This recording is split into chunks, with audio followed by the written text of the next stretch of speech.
Ele é presidente do Sindicato dos Trabalhadores nas Indústrias Químicas de Bauru e região. Representa, através de sua entidade, um universo de cerca de 5 mil trabalhadores, de áreas que vão das farmacêuticas, preparação de óleos vegetais, etanol, defensivos agrícolas, alcalinas, petroquímica. Nós vamos saber dos outros setores que englobam esse universo gigantesco de profissionais e da relação capital-trabalho com Edson Bicalho, de Pacaembu, Edson. Nasci em Pacaembu e hoje estou aqui em Bauru. É um prazer receber você aqui na indústria, aqui na TV Câmara. Estou falando da indústria porque é o setor ligado a mais do seu universo. Explica essa questão do universo dos trabalhadores nas indústrias para a gente entender a relação primeiro sindical, né, no universo onde você trabalha, porque tem mais de uma central sindical e na planta das indústrias, principalmente das fábricas, é comum ainda no Brasil, essa talvez seja uma grande dificuldade para a gente começar a bater um papo sobre mais de uma representação. Como é que vocês se organizam em relação a isso? Bom, na indústria química nós estamos enquadrados no plano de enquadramento sindical da CLT, no 10º grupo, que é composto por indústrias químicas, farmacêutica, plástico, tintas, verniz, sabão, velas, etanol, abrasivo. Então são 22 ramos de atividade enquadrados no 10º grupo, que é o grupo que nós negociamos da Fiesp. Em cada sindicato, o sindicato também tem uma base de representação regional. O Sindicato dos Químicos de Bauru, ele representa trabalhadoras e trabalhadores de Bauru e mais 21 municípios.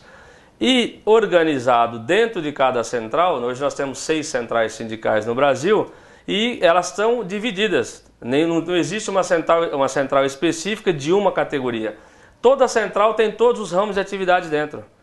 E quando se tem, por exemplo, uma eleição sindical onde não tem um sindicato atuante, se tem a disputa por base, a disputa por eleição sindical, isso é um processo normal. Mas no macro, naquilo que interessa a todo trabalhador ou trabalhadora brasileira, independente da categoria ou da central sindical, a gente mantém uma unidade de ação em várias questões que nós discutimos uma pauta trabalhista com o governo federal.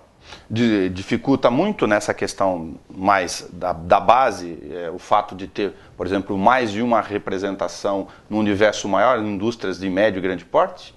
Não, não dificulta. No nosso entendimento, quando você tem uma representação de um sindicato por empresa, por exemplo, você perde poder político, você perde poder de negociação. Quando você tem um sindicato maior, um sindicato que agrega vários trabalhadores, isso certamente aumenta a representação. Por exemplo, se você pegar uma grande indústria, se você tem lá 20, 30 profissões lá dentro, só que se você for colocar 20 ou 30 sindicatos para negociar, cada um negociar o seu, quem vai gostar disso vai ser o patrão, certamente, que ele vai explorar as divergências que existem. Então, no nosso entendimento, o sindicato por empresa ele não funciona, ele enfraquece e ele aumenta já essa desigualdade que existe entre o capital e o trabalho. Isso fortalece só o capital e principalmente aqueles empresários que a gente sabe que tem muitos ainda, infelizmente, que gostam de explorar o trabalhador. Qual é a conexão aí com a FEQINFAR, que é a área de indústrias químicas e farmacêuticos, também dentro do universo? Citei 5 mil ligados às indústrias químicas aqui da representação local e das outras agremiações, e o Universidade de São Paulo é 115 mil trabalhadores. Eu sou o presidente do sindicato local e sou o secretário-geral da Federação dos Trabalhadores nas Indústrias Químicas e Farmacêuticas do Estado de São Paulo.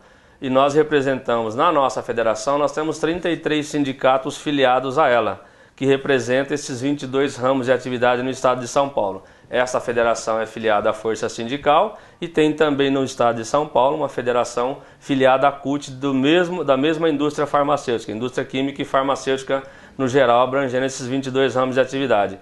Nós negociamos com um patrão, né, no caso do acordo coletivo do setor farmacêutico, nós negociamos com o Sindicato da Indústria Farmacêutica do Estado de São Paulo. É o mesmo acordo coletivo para a nossa federação e para a federação da CUT. Quando nós negociamos no Sindicato da Indústria Química, nós negociamos com os outros 20 ramos de atividade, também é o mesmo acordo coletivo. A diferença é que tem no setor do etanol. No setor do etanol nós temos a única, que é uma entidade política que representa o patronal no Estado de São Paulo, e a negociação aí ela não é estadual. Aí cada sindicato negocia na sua base. Então nós temos 10 sindicatos que representam este setor no Estado de São Paulo, que inclusive nós estamos agora em campanha salarial. Então tem acordo por região e tem acordo por empresa. Por exemplo, o Sindicato de Bauru, nós não temos um acordo regional, nós temos acordo por empresa. e tem algumas regiões que os acordos são celebrados, o mesmo acordo para 10, 12 unidades que tem de representação naquela base sindical. Como você coloca a questão, por exemplo, da CLT e das tentativas que já estão em andamento há algum tempo no Congresso Nacional de modificações das leis trabalhistas, em detrimento à questão do acordo coletivo? O discurso do governo é de que precisa flexibilizar algumas regras para poder fazer com que a indústria tenha desenvolvimento. Ele usa uma regra geral de discurso em base para isso. O trabalhador, por outro lado, vocês têm a incumbência de tentar fazer com que ele entenda essa relação entre o que é garantia em lei e aquilo que pode ficar disperso no tempo com o acordo coletivo. Olha, a discussão da CLT, hoje nós temos conhecimento que tem no Congresso Nacional algo em torno de 560 projetos de modificação da CLT. Dos mais absurdos possíveis, como por exemplo, o fim das férias, o fim do recolhimento do fundo de garantia, o fim do 13º salário, que são garantias básicas. A CLT e nenhuma legislação proíbe que qualquer categoria, qualquer sindicato tenha um acordo coletivo superior à CLT. A CLT ela é um piso mínimo, uma garantia mínima para qualquer trabalhador brasileiro, organizado ou não em sindicato. Então não há nenhum tipo de impedimento de que o sindicato avance além da CLT. Ele é uma proteção mínima para aqueles trabalhadores que não estão organizados em sindicato, ou sindicatos que têm dificuldades na negociação coletiva em função da sua própria base de representação. Então isso é uma garantia mínima. Quando se fala em custo Brasil, muitos empresários, muitos estudiosos colocam esse custo como custo trabalhista. Mas não é verdade. O que o governo tem que pensar em estudar é uma reforma fiscal. Nós sabemos que o Brasil hoje, a carga fiscal do Brasil é uma das maiores do mundo, mas não é em função da carga trabalhista. Se nós pegarmos e formos comparar o acordo coletivo dos trabalhadores brasileiros com o restante do mundo, nós vamos ver que tem realidades muito diferentes. Nós temos no mundo conquistas sociais, grandes avanços que nós não conseguimos ainda. Então, tirar a CLT é você retornar a possibilidade do trabalho infantil, do trabalho escravo, do trabalho análogo à escravidão. Então, hoje, nós já temos notícias e relatos de muitos trabalhadores que estão sendo explorados, mesmo tendo a CLT. Então, imagina se nós não tivermos. Uma coisa que é importante ressaltar é que quando você pega o Brasil, que é um país continental, com diversidades regionais incríveis. Nós não estamos falando de um país que tem 5 milhões de habitantes, nós estamos falando de um país que tem 200 milhões de habitantes. Então, se você tivesse um país com equilíbrio social, se você tivesse, ao invés de acordo coletivo, contrato nacional, onde o trabalhador que trabalha no Rio Grande do Sul, em São Paulo, Norte e Nordeste, tivesse as mesmas garantias, nós teríamos uma tranquilidade em fazer essa discussão. Hoje nós não temos isso. O trabalhador ele tem o seu acordo coletivo e os empresários também não aceitam discutir o contrato coletivo nacional. Por quê? Eles se aproveitam da própria região, das condições da região, demanda de oferta de emprego. Isso faz com que tenha salários menores, acordos inferiores e muitos. A única garantia que tem é a CLT. Nós temos aí a famigerada guerra fiscal. Então os estados mais desenvolvidos enfrentam essas dificuldades. Então se falar em reforma ou retirada de direitos da CLT num país com todas as dimensões e todas as disparidades que nós temos no Brasil, seria uma catástrofe para o trabalhador e para a trabalhadora brasileira. Nós, em nenhum momento, nós nos recusamos a discutir qualquer projeto de avanço.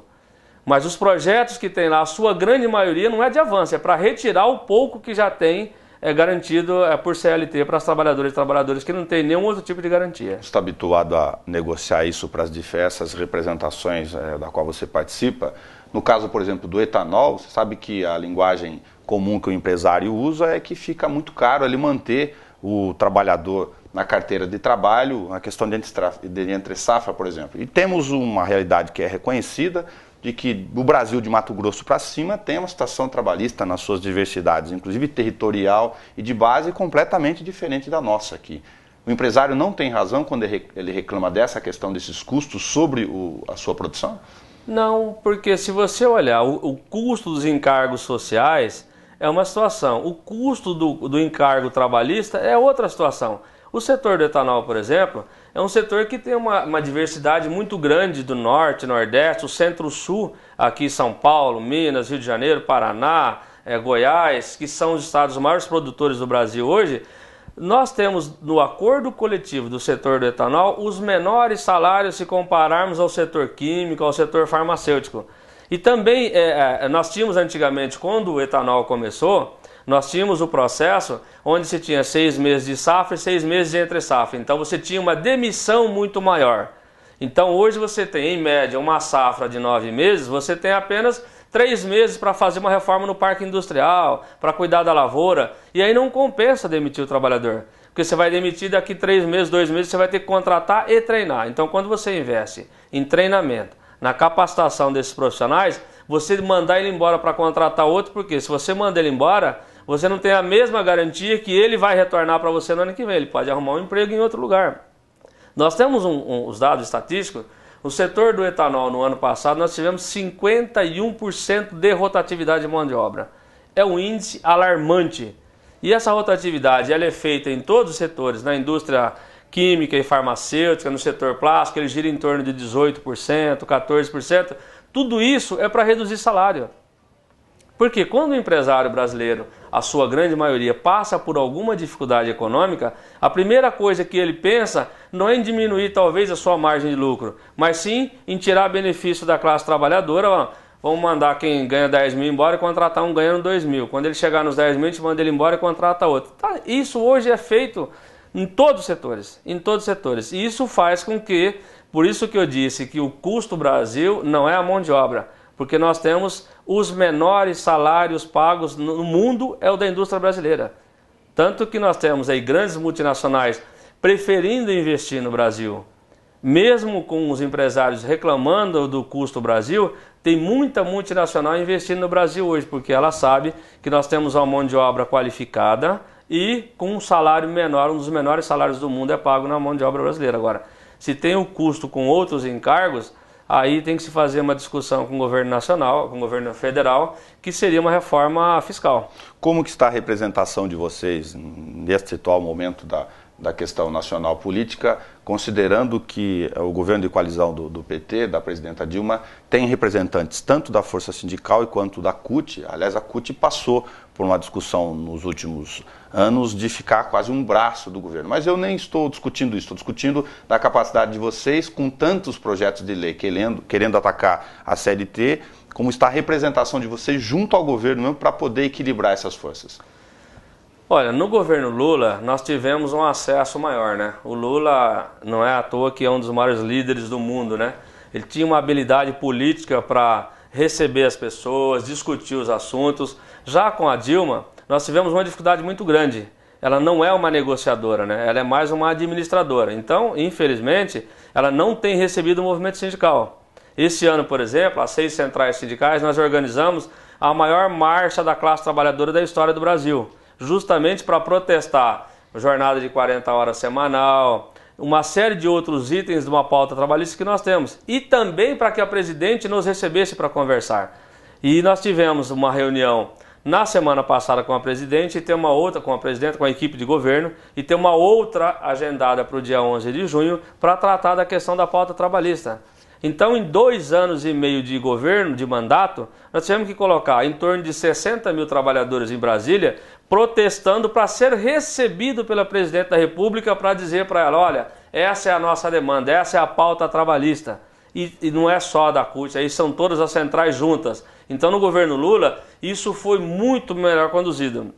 Os empresários, por exemplo, nós sabemos que semanalmente ela recebe grupos de empresários. E em 2 anos e meio nunca recebeu a classe trabalhadora. Então isso dificulta.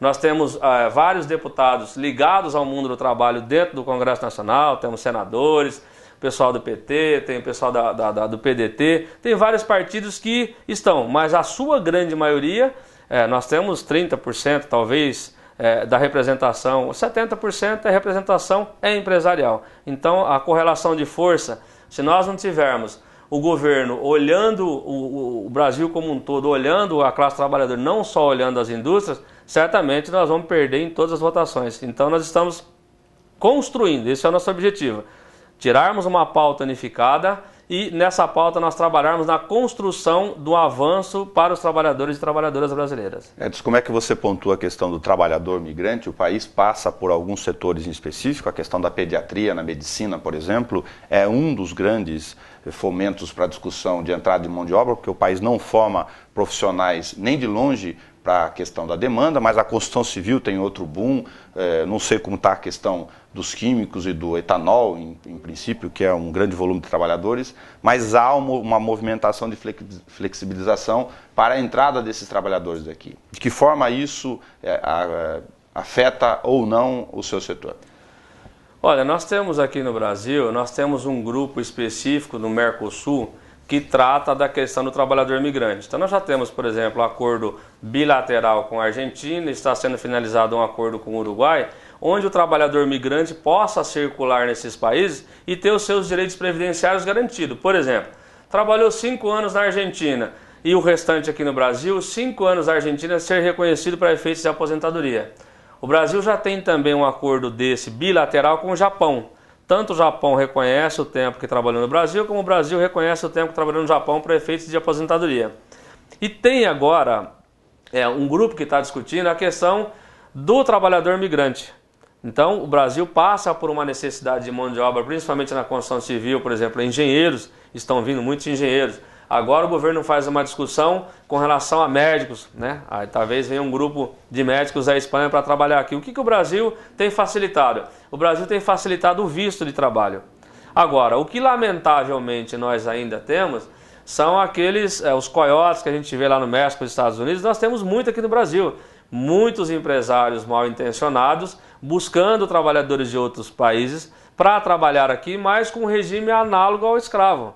Não é uma entrada legal. Então, nesse aspecto, o Ministério do Trabalho, o governo brasileiro tem feito um trabalho muito bom, facilitando o visto. A partir do momento que você facilita o visto, você vai diminuir que essas pessoas mal intencionadas vão buscar trabalhadores de fora, trazendo para cá. Nós tivemos na semana passada, numa reunião na Argentina, discutindo alguns temas, e esse foi um dos temas. Nós falávamos, por exemplo, da tragédia de Bangladesh, onde mais de 1000 pessoas morreram naquela tragédia, e são pessoas exploradas já lá em Bangladesh, com um salário mensal de $38 por uma jornada quase de 20 horas de trabalho por dia. E com toda essa divulgação na imprensa, nós tivemos um espertinho aqui do Brasil que foi para lá buscar trabalhadores para a área da construção civil com a promessa de salários em torno de $1.500 a $2.000 por mês. Se nenhum trabalhador brasileiro ganha isso. E, infelizmente, algumas pessoas vieram e a Polícia Federal estava fazendo uma investigação, já descobriu, já detectou quem é a pessoa e certamente essa pessoa vai estar presa. Então, o que nós precisamos fazer? É regulamentar a questão do trabalhador migrante. Da mesma forma, quando o Brasil viveu uma fase difícil, quantos trabalhadores brasileiros foram embora para os Estados Unidos, para a Alemanha, para o Japão, para a Itália, para a Espanha, para vários países do mundo? Sim. Agora, a situação é inversa. Nós vivemos um momento econômico muito bom, o Brasil vive. Apesar de toda a crise que existe no mundo, nos Estados Unidos, na Europa, o Brasil vive um momento bom. Tanto que muitos brasileiros que estão fora estão voltando e mesmo assim há necessidade de trazer mão de obra, principalmente a mão de obra qualificada. Mas não há regras claras ainda para essa questão da migração? Sim, há regras claras. O que falta para o Brasil hoje, que nós estamos fazendo isso aqui no Mercosul e tem esse bilateral com o Japão, é essa discussão do tempo de serviço. Porque o tempo de serviço trabalhado aqui no Brasil não computa para efeitos de aposentadoria quando ele retornar ao país de origem dele. Então esse tratado, em função do mundo estar globalizado, de ter as grandes multinacionais e o trabalhador não ter essa fronteira, ele pode trabalhar onde ele quiser e viver onde ele quiser, só que tem uma dificuldade quando ele chega perto da aposentadoria. O que normalmente acontece? Quando ele chega nessa fase, que ele ficou velho ou ficou doente, ele é mandado de volta para o país de origem dele. Então a vida inteira ele trabalhou fora, ou trabalhou alguns anos fora, quem vai arcar com o custo social dele é o país de origem. Ele é devolvido e o país é que vai ter que dar assistência médica, vai ter que dar saúde, vai ter que dar uma vida minimamente digna para ele. Então há uma discussão em bloco, né, para que nós tenhamos isso regulamentado. Porque o mundo globalizado hoje não tem como você não ter essa flexibilização. Aproveita a citação dessas questões internacionais e falar do papel, que muita gente ainda não conhece, da Industrial Global Union nesse segmento para poder fazer essas conexões. Bom, nós criamos no ano passado uma entidade chamada Industrial Global Union, que é uma fusão de uma federação internacional que abrange todo o setor químico. E aí, quando fala setor químico, além dos 22 ramos de atividade que eu mencionei, em nível mundial, no setor químico ainda engloba o setor de vidros, os vidreiros, engloba o pessoal da borracha e o setor papel e celulose. Então, e nós organizamos também, nessa unificação, a Federação Internacional dos Trabalhadores Metalúrgicos e também a Federação Internacional dos Têxteis, Vestuário, Couro e Calçados. Então nós criamos uma entidade mundial que tem a representação de 140 países e representa 50 milhões de trabalhadores no mundo, para discutir justamente essas questões do trabalhador que roda o mundo todo, que trabalha em vários países do mundo, para que nós possamos ter as garantias mínimas, as grandes multinacionais. Por exemplo, nós fizemos a semana passada uma reunião na Argentina com os dirigentes sindicais de trabalhadores da América Latina. O que nós estamos discutindo? Justamente o fortalecimento do movimento sindical. Por quê? Bangladesh, por exemplo, não tem sindicatos organizados. E agora foi feita uma reunião na OIT para garantir que os sindicatos consigam se organizar naquele país para ter uma estrutura mínima de defesa da classe trabalhadora. Nós temos, por exemplo, o setor em vários países do mundo, onde o sindicato não é organizado, as multinacionais vêm e, com as suas próprias regras, desrespeita tudo que existe ali, e aí é um trabalho massacrante. Então o objetivo nosso é fortalecer os sindicatos, organizar sindicatos estruturados e fortes, para que possam ter uma defesa mínima dos trabalhadores e das trabalhadoras, onde há esse indício da exploração. Em Bangladesh, por exemplo, nós temos agora uma reunião na semana que vem dessa direção mundial na Alemanha, e lá nós estamos tirando uma comissão que vai para o Bangladesh para criar sindicatos e fazer uma discussão. Então aí você tem uma mudança cultural, porque o Brasil, com todas as dificuldades que nós temos, com a nossa distensão territorial, com 6 centrais sindicais, são muitos números falados, mas em torno de 15 mil sindicatos de trabalhadores e 10 mil sindicatos patronal, mas nós temos aí do melhor movimento sindical do mundo. Por quê? Porque nós temos a CLT, que é o nosso piso, que é o nosso teto. Acima disso, nós temos vários acordos coletivos e várias conquistas. E no mundo, por exemplo, nós temos aqui pertinho, no Paraguai, sindicatos por empresas. São sindicatos totalmente fragilizados e vários sindicatos dentro da mesma empresa. E não tem uma garantia mínima, que é a CLT, a nossa CLT. Então a legislação trabalhista brasileira, ela ainda é uma das melhores do mundo, porque ela tem uma proteção mínima, que é, no nosso caso, a CLT. Então o nosso objetivo é fazer campanhas de sindicalização, de criação de sindicatos e de unificação de sindicatos. Onde existem vários sindicatos na mesma empresa, a ideia é organizar e fortalecer e fazer uma discussão com o setor empresarial para que possamos avançar nas conquistas e garantir os direitos mínimos. Não tem negociação coletiva garantida em vários países do mundo. Você tem, por exemplo, alguns países organizados em sindicatos que, na verdade, o sindicato ele passa a ser um agenciador de mão de obra. Para a empresa contratar, passa para o sindicato, contrata só quem é sindicalizado fica fora. Então, quer dizer, é um processo de exclusão como um todo. E o movimento sindical brasileiro, ele ainda serve de inspiração para o movimento sindical mundial. Uma coisa, por exemplo, que o movimento sindical mundial tenta entender, nós temos num país com 200 milhões de habitantes, 6 centrais sindicais organizadas. Nós temos divergências políticas e ideológicas profundas entre essas centrais. Sim. Mas em muitos temas nós estamos unidos. Marchas a Brasília, a pauta da classe trabalhadora, isso o movimento sindical brasileiro está dando um exemplo para o mundo. Nós temos também no Brasil, felizmente isso já foi pior, mas hoje melhorou muito, a cultura da negociação. Então os sindicatos eles estão cada vez mais se capacitando para fazer negociação coletiva. E isso precisa também de uma mudança da mentalidade do empresariado. Porque se o empresário se recusa a fazer a negociação, como em muitos países do mundo, na Colômbia, por exemplo, onde você organiza um sindicato, o líder, o dirigente que encabeçou esse movimento, dentro de poucos dias você recebe a notícia que ele foi assassinado. Então, o mundo de hoje, nós não podemos mais conviver com esse tipo de coisa. Trabalho infantil, trabalho análogo escravo, não ter uma negociação coletiva, não ter uma garantia mínima. Então, foi pensando nisso que nós criamos essa Industrial Global Union com 140 países e nós estamos avançando para construir. Temos também uma outra coisa que nos favorece, que pela primeira vez o diretor-geral da OIT é um trabalhador, Guy Ryder, que inclusive foi com apoio do movimento sindical brasileiro e numa segunda etapa da votação, apoio até do próprio governo brasileiro. Isto é uma inovação. Então nós esperamos poder avançar, na medida que o mundo avança tecnologicamente, que nós possamos também na relação capital e trabalho ter esse avanço acompanhando. Para aproveitar essa sua experiência, você já mencionou de vir de um encontro na Argentina, entre outros tantos, você está indo para a Alemanha para discutir a questão de Bangladesh.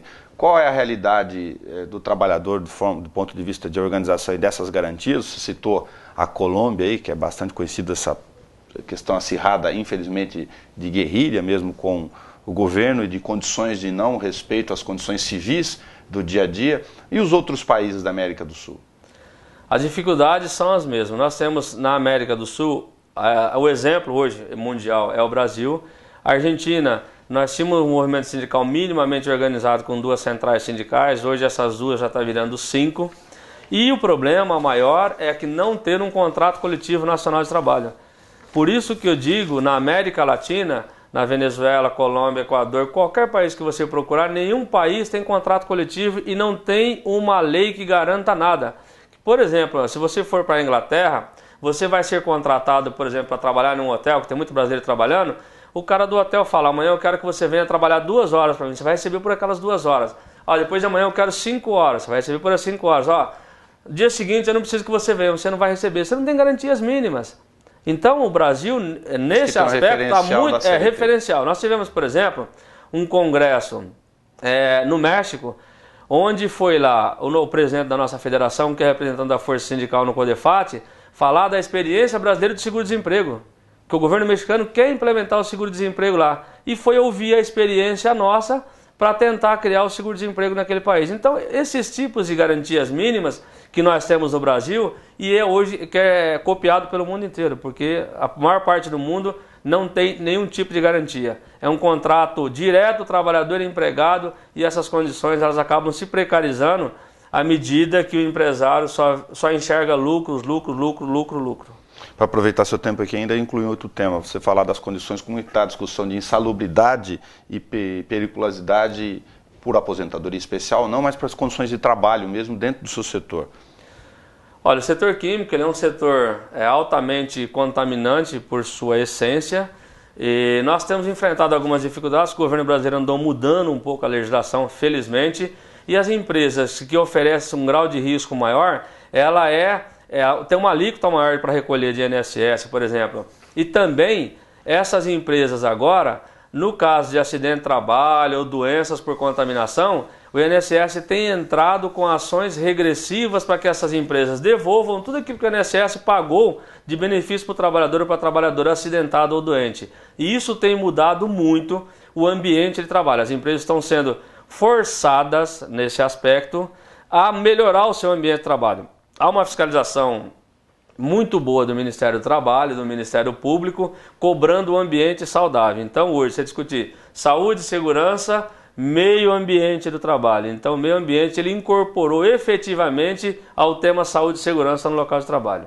A questão de aposentadoria especial está bem regulamentada ou precisa? Não, a questão da aposentadoria especial é uma discussão muito grande, que antes você tinha uma exigência documental. Hoje você tem o FAP-NETEP, que é uma coisa nova que está chegando, onde as empresas têm que produzir um laudo. E para você conseguir, você precisa ter esse laudo para juntar no seu pedido de aposentadoria. E nesse laudo, ele é um laudo que descreve cada função da empresa. Então, se você está descrito que você trabalhava num setor e a sua função era periculosa por risco de explosão, ou era insalubre por ruído, ou por umidade, ou por manusear óleo ou graxa, então é de acordo com esse laudo é que você vai conseguir ou não a discussão da aposentadoria especial. E é uma dificuldade muito grande, porque o INSS tem procurado negar todos os tipos de aposentadoria nessa questão da aposentadoria especial. Então nós estamos discutindo, inclusive, dos itens da nossa pauta trabalhista que vai ser negociada com o governo, é o fim do fator previdenciário,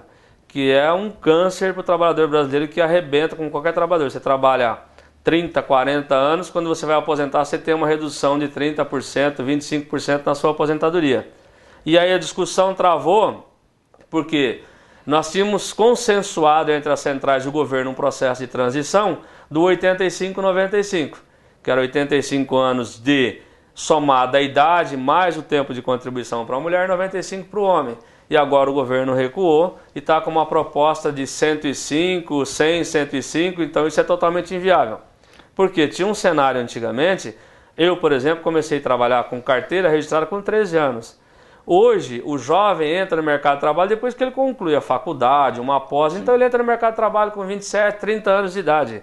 E também a expectativa de vida ela melhorou muito. Antigamente nós tínhamos 50 anos, hoje passa de 70. No mínimo um tempo médio de 10 anos aí de interstício que não vale para a realidade anterior. Exatamente. Né? Então, essa que é a grande discussão que nós estamos fazendo com o governo federal e esse é um dos itens da nossa pauta trabalhista. A redução da jornada e o fim do fator previdenciário, que é uma injustiça muito grande com quem trabalha 30, 40, 50 anos, na hora que está no fim da vida, que precisa de um momento de descanso, ter uma vida digna, você tem um custo maior com medicamento e outras coisas, e aí na hora que você vai se aposentar, você perde 20%, 30% daquilo que é o seu direito. Então, essa discussão ela vai seguir. Mas aí tem a discussão com o Congresso, o governo chama a equipe do Ministério da Fazenda para fazer as contas com o planejamento e fala que não cabe, o país não suporta o fim absoluto do fator previdenciário como é discutido na origem. Começa a refazer conta, 85 vira mais de 100. Essa é uma discussão complicada, porque, por exemplo, quando o governo fez agora a desoneração da folha de pagamento das empresas, o que o governo mexeu? Ele mexeu na questão previdenciária. A alíquota sua, você recolher 22% de INSS, 20% de INSS, você vai recolher 1%, 2%. A Previdência Social, que já tem uma discussão muito grande do rombo dela mensal que é apresentado, o déficit dela, bom, se isso é verdadeiro, que nós contestamos esses números que são divulgados, como é que você vai desonerar a folha de pagamento, desonerar o custo de produção, justamente tirando dinheiro da Previdência, tirando a arrecadação da Previdência? Ou seja, é um caos. Então, tudo isso nos leva a crer que é para acabar com a Previdência, que o Brasil é um dos poucos países no mundo que tem a Previdência. A maioria dos países do mundo tem Previdência privada, você vai pagar a sua aposentadoria. Então, há tudo uma orquestração para que isso se acabe, que no Brasil nós tenhamos a privatização da saúde pública, porque é uma vergonha a saúde pública brasileira. Então tudo caminha para a privatização da saúde e também privatização das aposentadorias. Edson, muito obrigado aqui, em função da sua representação e da amplitude até dos segmentos onde você atua. Eu bem sabia que seria impossível conversar com você, por isso que eu direcionei mais para uma pauta sindical, mas para a gente poder discutir essas questões relacionadas ao seu setor e boas conversações lá fora. Eu agradeço a oportunidade, estamos sempre à disposição para divulgar o trabalho que nós estamos fazendo, as experiências que a gente tem no mundo aí, no mundo sindical, nas negociações comerciais de blocos que a gente participa, o Mercosul, União Europeia e tantas outras. Foi um prazer estar aqui com vocês, estou sempre à sua disposição. Muito obrigado. Hoje nós discutimos as questões de relação do trabalhador, do sindicalismo, você conhece aqui e discute as questões que interessam ao seu dia a dia, da sua cidade, do seu ambiente de trabalho.